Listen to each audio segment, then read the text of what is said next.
Manajemen Rumah Sakit Ratu Zaleha Martapura menemui para personel Satpam Rumah Sakit di aula untuk mendengarkan protes yang diajukan tenaga pengamanan seiring dengan informasi perubahan status hubungan kerja menjadi tenaga outsourcing yang diberlakukan terhitung tanggal 1 Januari 2024.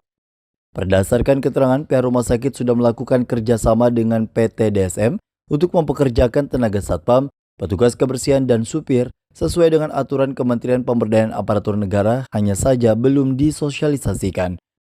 Akibatnya tenaga Satpam yang diantaranya sudah bekerja di atas 17 tahun dan berusia di atas 40 tahun terancam menjadi korban pemutusan hubungan kerja karena pihak outsourcing membatasi usia rekrutmen dari 20 hingga 40 tahun. Dalam pertemuan itu, pihak Satpam mengajukan 3 tuntutan: kepastian seluruh Satpam dipekerjakan tanpa batasan usia, tetap dipekerjakan di rumah sakit atau dimutasi ke bidang lain sebagai tenaga kontrak, sehingga tidak ada yang menjadi korban akibat perubahan status hubungan kerja. Menurut juru bicara Satpam, Rizal, selama pertemuan manajemen rumah sakit tidak mengabulkan 3 tuntutan, dan pihaknya langsung ke Komisi 4 DPRD Banjar untuk mengadukan nasib ke Wakil Rakyat. Masuk kedatangan kami hari ini dari Komisi 4 pengen menyampaikan aspirasi tentang nasib kami di Rumah Sakit Ratu Zaleha, tentang pihak ketiga yang akan diselenggarakan di Rumah Sakit Ratu Zaleha tentang Satpam dan cleaning service. Kawan-kawan datang ke sini itu cuma simpel aja permintaannya, biar tetap berlanjut kerja di rumah sakit walaupun nggak Satpam nggak apa-apa. Itu aja permintaannya, karena umur kawan-kawannya 50 semua banyak. Kami kesian gitu loh, kalau kami terima yang lain nggak bergaul gimana. Jadi kami mau menyampaikan aspirasi, adakah tanggapan ataupun solusi untuk itu gitu. Makanya kami kesini. Kesepakatannya itu silakan dia tanda tangan untuk outsourcing. Tapi kami sampaikan juga bahwa semoga ada kebijakan. Kami ada 3 poin yang kami sampaikan, cuma masih dipikirkan oleh pihak rumah sakit. Apa itu? Ya, Pak. Yang pertama, kami pengen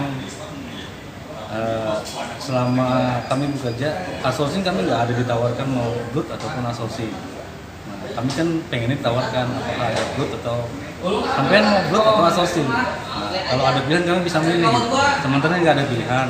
Yang kedua, kalau memang itu outsourcing, kami minta kawan-kawan ini setiap andainya berganti itu pimpinan yang lain maupun vendor, kebijakan itu tetap memakai kawan-kawan yang ada.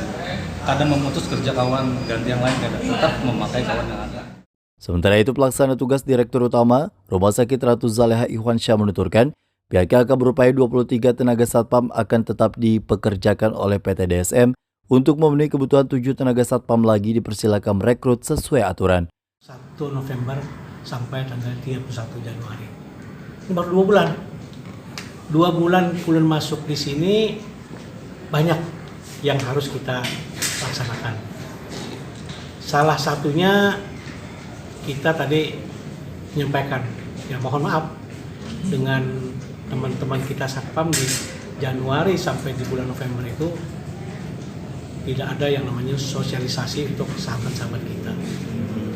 Nah, kegiatan ini sebenarnya kita mengacu pada aturan Kemenpan. Nomornya ulun lupa, tapi di sana disebutkan untuk tenaga kebersihan, tenaga keamanan, dan sopir itu harus dipihak tigakan. Nah, kita menyadari teman-teman kita Satpam yang ada di sini pertama sudah berumur, yang keduanya merasa memiliki rumah sakit. Tapi ada satu yang barangkali biasa dimanapun, bukan di rumah sakit aja, awal masuk tuh ada papa pak ay, yang penting begawi dulu. Tapi lama-kelamaan padahal di dalam SK itu tidak menuntut sebagai karyawan rumah sakit dan Blood Ratu Zaleha. Tapi kita bicara unsur kemanusiaan, ya. Kita bicara unsur kemanusiaan, kita menjamin bahwa yang bersangkutan tetap sebagai tenaga outsourcing, tidak diberhentikan yang bersangkutan. Jadi maksudnya itu gitu. Inya tetap sebagai tenaga outsourcing. Kalau K2 tadi itu sudah kita koordinasikan dengan Kasubagnya di situ di BKD bahwa data K2 itu melekat di NIK-nya, di nomor induk kependudukan. Jadi itu tidak hilang walaupun sebagai tenaga outsourcing. Jadi kalau misalnya nanti ada penerimaan dan ada formasinya untuk yang berdua tersebut, mereka bisa mendaftar, nanti dilampirkan dengan surat keterangan dari direktur rumah sakit bahwa yang bersangkutan adalah benar bekerja di Rumah Sakit Ratu Jaleha dengan tenaga outsourcing gitu. Itu surat keterangan aja dan itu tetap bisa mendaftar. Kekhawatiran lainnya dari tenaga Satpam RS Raza bisa dimutasikan bekerja di lokasi lain karena terikat kontrak outsourcing sehingga tetap merasa tidak nyaman dalam bekerja. Tim Liputan Duta TV Martapura.